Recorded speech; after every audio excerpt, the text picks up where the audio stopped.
Welcome to the complete premium course of React, whose name is React Pay React। ये कहने में मुझे कोई संकोच नहीं होगा कि इस प्लेलिस्ट को मैं पूरे इंटायर यूट्यूब की सबसे प्रीमियम प्लेलिस्ट बनाऊंगा। तो जिन्होंने भी पहले कभी रिएक्ट नहीं पढ़ रखा है, ये प्लेलिस्ट उनके लिए फर्स्ट एंड लास्ट प्लेलिस्ट साबित होगी। एंड जो लोग मल्टीपल प्लेलिस्ट का चक्कर लगा चुके हैं, अब वो यहाँ आके रुक सकते हो, क्योंकि इस प्लेलिस्ट के बाद, इन सारे लेक्चर्स के बाद आपको कहीं भी किसी भी रिएक्ट प्लेलिस्ट की नीड नहीं पड़ेगी या कोई अदर रिएक्ट वीडियो की नीड नहीं पड़ेगी। और अगर कहीं आप पेड कोर्स खरीदना चाह रहे हो अपने 10,000 रुपीज लगाकर, तो वो पैसे आप अपने पास रखो एंड प्लीज अपनी मम्मी को कहीं घुमा कर ले आओ, क्योंकि ये वही 10,000 वाली प्लेलिस्ट है या शायद उससे बेहतर, जहां पे मैं आपको कंप्लीट जॉब रेडी रिएक्ट सिखाने वाला हूं।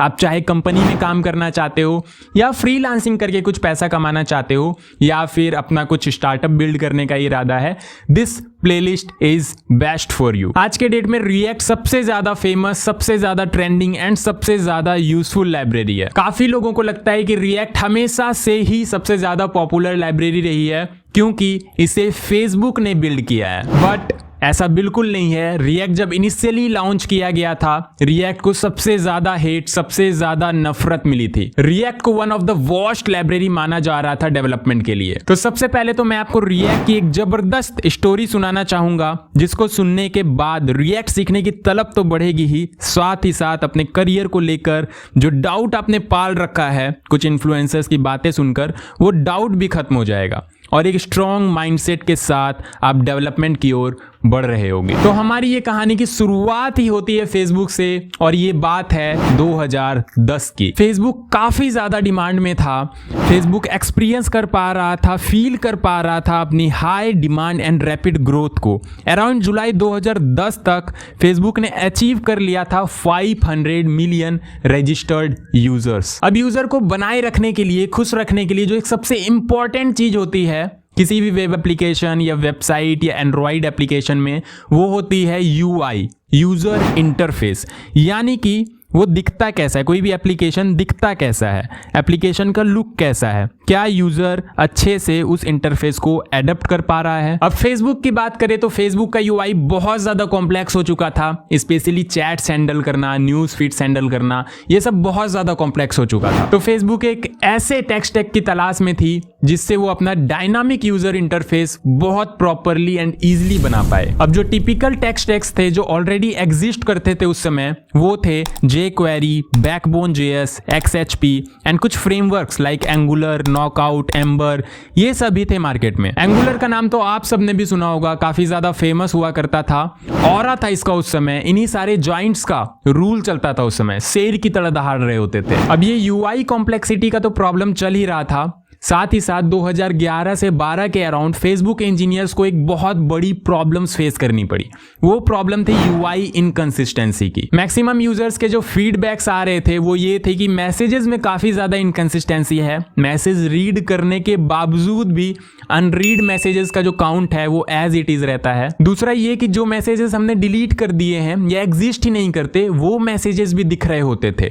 दैट मीन्स कि यूआई अपडेट ही नहीं हो पा रहा है रियल टाइम में। तो ये चीजें बड़ी इरिटेट कर रही थी यूजर्स को। आप खुद सोचो, आपकी गर्लफ्रेंड ने कुछ मैसेज किया हो, आई लव यू, आज मिलते हैं रात को, और आपने मैसेज देखा, मोबाइल बंद किया और निकल गए रात की यात्रा पे। फिर आपने 1 या 2 दिन बाद वापस से अपना फेसबुक अकाउंट ओपन किया एंड देखा कि मैसेज वापस से आया है, आई लव यू, मिलते हैं, वापस से अगेन सेम मैसेज, और आप निकल पड़े वापस से। पर इस बार बात हो ही नहीं पाती है, पिताश्री से बात होती है एंड क्रियाक्रम करा के आप वापस आते हो और देखते हो कि ये तो वही वाला मैसेज था जो कि मैंने उस दिन देखा था या उस दिन सेंड किया गया था। पर फेसबुक ने इसे अपडेट नहीं किया है कि मैंने मैसेज रीड कर लिया है, ये अभी भी इसे अनरीड मैसेजेस की तरह ही शो कर रहा है। अब इसे फिक्स करने के लिए बार बार यूजर्स को केच क्लीन करना पड़ता था या ऐप को वापस रीइंस्टॉल करना पड़ता था। एंड अगर वेब एप्लीकेशंस की बात करें तो बार बार रीलोड करना पड़ता था या वहां पे उन्हें केच क्लीन करना पड़ता था। इस तरीके की प्रॉब्लम्स आ रही थी। तो फेसबुक इंजीनियर्स ने इसे बहुत ज्यादा सीरियसली लिया एंड ये जो प्रॉब्लम थी, इंस्टेंट अपडेशन प्रॉब्लम, यानी कि रियल टाइम में या डायनामिकली मैसेजेस अपडेट नहीं हो पा रहे हैं, इसको इन्होंने फैंटम मैसेजेस का नाम दिया। तो इंजीनियर्स का कहना था कि ये हमारे ओल्डर टेक स्टैक्स की वजह से हो रहा है। बेसिकली वो PHP या XHP यूज कर रहे थे सर्वर साइड रेंडरिंग के लिए। XHP बेसिकली PHP का ही एक एक्सटेंशन है। एंड jQuery यूज कर रहे थे DOM अपडेशन या क्लाइंट साइड रेंडरिंग के लिए। तो फेसबुक के मल्टीपल इंजीनियर्स काम कर रहे थे फैंटम मैसेजेस वाले बग पे। एंड प्रीवियस टेक स्टैक में उन्होंने बहुत कोशिश की, but due to complexity and problem in state synchronization basically, तो इन सारी प्रॉब्लम्स की वजह से ये हो नहीं पाया। As a result of this issue, one of the Facebook engineer, नाम था जॉर्डन वॉकी, उन्होंने एक नए अप्रोच के ऊपर एक्सपेरिमेंट करना स्टार्ट कर दिया। अब उनका पूरा फोकस था state management and UI rendering के ऊपर, क्योंकि वो जो फैंटम मैसेजेस वाली प्रॉब्लम थी वो स्टेट एंड DOM में प्रॉपर सिंक्रोनाइजेशन ना होने की वजह से ही आ रही थी। स्टेट को आप फिलहाल के लिए वेरिएबल की तरह समझ सकते हो। तो इस बार basically Jordan Walke and other Facebook engineers का पूरा फोकस था state management and UI rendering की तरफ। एंड यही एक्सपेरिमेंट ले गया उन्हें React.js की ओर। उन्होंने बिल्ड किया React.js। जॉर्डन वॉकी ने बोला कि हमें एक ऐसा सिस्टम या ऐसा एल्गोरिदम चाहिए जिसमें कि हम एक बार UI अगर डिफाइन कर दे तो फिर वो खुद फिगर आउट कर ले कि कहाँ पे चेंजेस हुए हैं, एंड उस चेंजेस के अकॉर्डिंग वो सिर्फ और सिर्फ उतना पार्ट अपडेट करे जितना चेंज हुआ है, ना कि वो पूरा का पूरा वोल DOM पूरा का पूरा थिंग अपडेट कर दे। यानी कि एक ऐसा एल्गोरिदम जो हमें बता पाए कि एक्चुअल DOM में किस जगह चेंजेस की नीड है, एंड हम बस उतने ही पार्ट को अपडेट कर रहे हो इंस्टेड ऑफ कि पूरे UI को ही हर बार हम अपडेट कर रहे हो। अब ये जो आइडिया था, the idea to update only the necessary part of the UI instead of the whole thing, यही एक फाउंडेशनल मोटिवेशन बना एक नए लाइब्रेरी या एक नए फ्रेमवर्क का, जिसको नाम दिया गया React। तो बेसिकली फेसबुक टीम ने इसका नाम React इसलिए दिया क्योंकि ये React बहुत ज्यादा तेज करता था। अगर आपने स्टेट या डेटा में कुछ भी चेंज किया तो React बिहाइंड द सीन अपना एल्गोरिदम रन करेगा एंड उतने पार्ट में चेंज करेगा जितना पार्ट आपका वो डेटा यूटिलाइज कर रहा होगा। डेटा के चेंज होने पे बहुत तेजी से करता है React, and that is why this library is known as React। And बहुत लोगों को ये बात पता नहीं होगी कि एक React.js ही नहीं था, एबी ने Bolt.js भी बिल्ड किया था as an internal project, and इसका भी फोकस था क्लाइंट साइड रेंडरिंग पे एंड UI को सिंप्लीफाई करने पे, लेकिन उन्होंने इसको कभी भी पब्लिक नहीं किया, तो इसके बारे में काफी ज्यादा चर्चा भी नहीं है। तो अब फेसबुक ने फाइनली React को अपने छोटे छोटे पार्ट्स पे एक्सपेरिमेंट करना स्टार्ट किया। सबसे पहले जो React का इम्प्लीमेंटेशन किया गया वो फेसबुक एड्स UI में किया गया, और 2012 में ही React ने इंस्टाग्राम को भी एक्वायर किया था। एंड React की अगर बात करें तो React उस समय अंडर डेवलपमेंट ही था। फिर 2012-13 के मिड में React की प्रॉपर टेस्टिंग चली, एंड फाइनली मई 2013 को React ओपन सोर्स कर दिया गया US के JS कॉन्फ्रेंस में। अब डेफिनेटली React के पास दो फ्रेमवर्क्स थे, सबसे पहला तो Bolt.js एंड दूसरा React.js, बट उन्होंने React.js को ज्यादा डोमिनेटिंग समझा। डेफिनेटली तभी तो इन्होंने उसे पब्लिक किया। अब फेसबुक इतना ज्यादा पॉपुलर था, एंड क्योंकि फेसबुक के इंजीनियर जॉर्डन वॉके ने ही React बनाया था, तो फेसबुक टीम सोच रही थी कि ये फेल तो नहीं होने वाला, बट ठीक इसका उल्टा हो गया। React को बहुत ज़्यादा क्रिटिसिज्म एंड हेट मिला पूरे के पूरे जावास्क्रिप्ट कम्युनिटी से।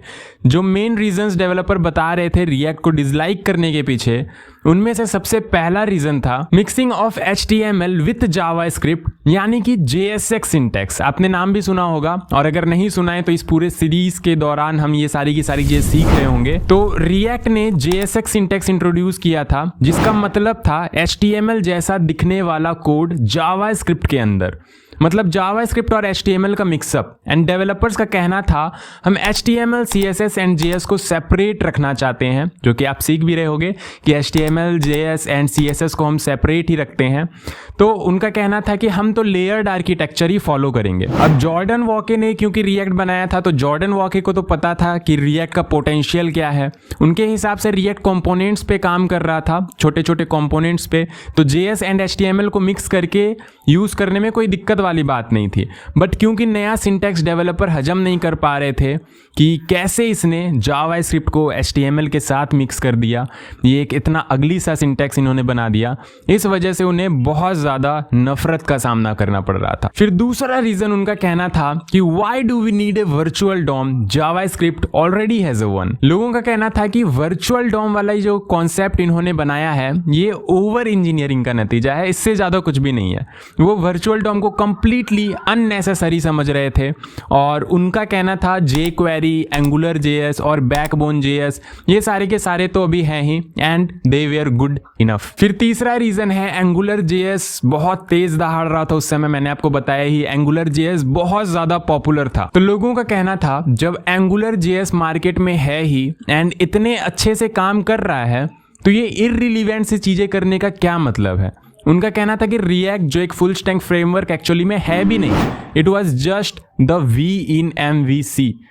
मतलब समझ रहे हो आप किस हद तक लोग क्रिटिसाइज कर रहे थे रिएक्ट JS को। रियल कम्युनिटी के जो रिएक्शंस थे 2013-14 में वो सुनने लायक हैं। बड़े बड़े अच्छे खासे डेवलपर्स ये सारी की सारी बातें कह रहे थे। React is a joke, JSX is ugly and confusing, this is not HTML, not JS, what the hell is it? Mixing logic and markup is a terrible idea.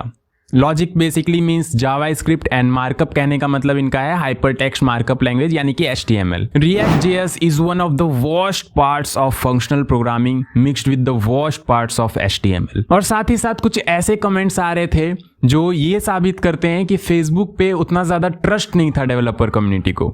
सबसे पहला तो ये कि what happens when they drop support like they did with parse और bolt। जैसे कि उन्होंने bolt JS का सपोर्ट खत्म कर दिया, लोगों को लग रहा था कहीं अगर ये रिएक्ट JS का भी तुरंत सपोर्ट खत्म कर दे तो हमारे एप्लीकेशन का क्या होगा। I don't trust Facebook with open source, no one is going to use this in 2 years। React will die like every other ever hype Facebook projects, give it a year and everyone go back to Angular. ये मैं नहीं कह रहा, ये लोगों का कहना था, ये डेवलपर कम्युनिटी का कहना था, JavaScript developer community, senior developers, ये लोग कह रहे थे ऐसा। तो बेसिकली डेवलपर्स ने हद से ज्यादा मजाक बना दिया रिएक्ट का। और शायद यही रीजन है कि फेसबुक टीम ने इतनी ज्यादा मेहनत की, धीरे धीरे काफी सारे लोग इनके साथ जुड़ते गए एंड पूरा का पूरा फेसबुक, पूरा का पूरा इंस्टाग्राम का वेब ऐप रिएक्ट पे लिख के दिखा दिया इन्होंने। और जब 2016 में रिएक्ट ने दहाड़ा, अच्छी खासी फ्रेमवर्क्स और लाइब्रेरी का नाम तो लोगों के मुंह से भी निकल गया। और जो एंगुलर JS जो बहुत ज्यादा पॉपुलर हुआ करता था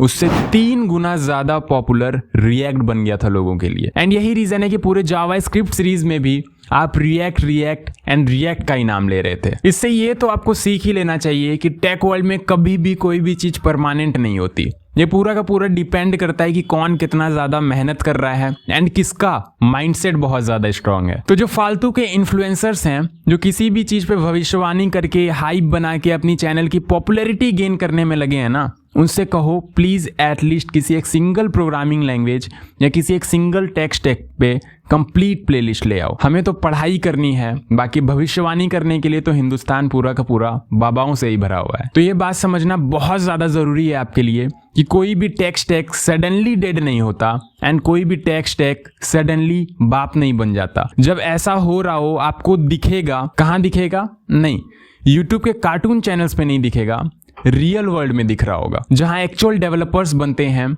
सॉफ्टवेयर्स बनते हैं एंड ऑडियंस के एक्चुअल प्रॉब्लम को समझ के उनके प्रॉब्लम को सॉल्व करने के लिए सॉफ्टवेयर्स बना रहे होते हैं। तो जब भी आपको ऐसा कहीं दिखेगा या ऐसा लगेगा कि कोई नया टेक स्टैक कंपनी में ज़्यादा यूज़ हो रहा है एंड कोई पुराना टेक स्टैक डाउन हो रहा है, लाइक एंगुलर डाउन हो रहा है या रिएक्ट डाउन हो रहा है, आपके पास इनफ समय होगा कि आप उस टेक स्टैक को कंप्लीटली सीख लो, मास्टर कर लो, पूरा कंप्लीट सीख कर नए टेक स्टैक को एडप्ट करने की ओर बढ़ जाओ, क्योंकि कोर कॉन्सेप्ट्स तो हमेशा सेम ही मिलेगा आपको। तो कोडिंग से तो पीछे हटना नहीं है। बाइनरी नंबर सिस्टम स्टूडेंट 20 साल पहले भी सीखते थे, आज भी सीखते हैं एंड मोस्ट प्रोबेबली आगे भी सीख रहे होंगे, क्योंकि वो फाउंडेशन है। सिमिलरली कोर प्रोग्रामिंग लैंग्वेजेस लोग पहले भी सीखते थे, आज भी सीखते हैं, 10 साल बाद भी सीख रहे होंगे मोस्ट प्रोबेबली। सीखने का तरीका चेंज हो सकता है बट सीखेंगे क्योंकि वो फाउंडेशन है। एंड यही रीज़न है कि मैं जावास्क्रिप्ट में इतना ज़्यादा फोकस कर रहा था। रिएक्ट आज बहुत पॉपुलर है इसलिए मैं ये प्लेलिस्ट बना रहा हूँ। फ्यूचर किसी ने नहीं देखा, जब रिएक्ट ग्रो हो रहा था लोग कहते थे एंगुलर खत्म हो जाएगा, बट मैं आपकी आंखें खोल दूँ, एंगुलर आज भी एज इट इज़ है। फ़र्क इतना पड़ा है कि अगर रिएक्ट नहीं होता तो 100% लोग एंगुलर की तरफ जा रहे होते, बट अब डिवाइड हो चुका है एंगुलर में और कुछ रिएक्ट में। सिमिलरली प्रोजेक्ट्स भी डिवाइड हो चुके हैं, कुछ एंगुलर यूज कर रहे हैं एंड कुछ रिएक्ट यूज कर रहे हैं। तो सब कुछ बैलेंस में चल रहा है और मोस्ट प्रोबेबली आगे भी चल रहा होगा। कोई भी टेक स्टैक सडनली डेड नहीं होता, समय लगता है डेड होने में। तो इंस्टीड ऑफ कि सिर्फ इन्फ्लुएंसर्स की बातों पे रहो, पढ़ाई करना स्टार्ट कर दो, कोडिंग करना स्टार्ट कर दो, खुद समझ आ जाएगा किस डायरेक्शन की ओर आपको जाना है। जो आपको एक्चुअली में यूट्यूब पे टीचिंग कर रहे हैं, जो टीचिंग लाइन में है, जो पढ़ा रहे हैं प्रोग्रामिंग लैंग्वेजेस, टेक स्टैक्स को, आप उनकी बातें सुनो, उनकी बातों पे ध्यान दो, इंस्टीड ऑफ कि आप यूट्यूबर्स या इन्फ्लुएंसर्स की बातों पे आके इधर उधर भटको। तो ये आपको समझना पड़ेगा कि यूट्यूबर एंड मेंटोर या जिसे आप टीचर कहते हो, उनके बीच में एक बहुत मेजर डिफरेंस होता है। टीचर का मेन फोकस होता है आपको सिखा पाना, अच्छे से सिखा पाना, एंड यूट्यूबर का मेन फोकस होता है अपने चैनल की पॉपुलैरिटी गेन कर पाना। तो इंस्टीड ऑफ कि आप ये फाइंड करने में लगे रहो किस पर्टिकुलर टेक स्टैक में करियर है या फिर नहीं है, 50% लोग आपको बोल रहे होंगे कि है एंड 50% लोग आपको बोल रहे होंगे कि नहीं है, इससे बेहतर है कि 2 महीने में खुद से सीख लो और प्रॉपर एक्सपीरियंस कर लो कि क्या बेहतर है। तो उम्मीद करता हूँ रिएक्ट की कहानी तो आपको प्रॉपरली समझ आ गई होगी एंड ये भी समझ आ गया होगा कि रिएक्ट कितना ज़्यादा रिएक्टिव है एंड कितनी तेजी से रिएक्ट करता है। और अब हम लोग भी उतनी ही तेजी से रिएक्ट पे रिएक्ट करने वाले हैं। So welcome to the complete premium course of React whose name is React पे रिएक्ट।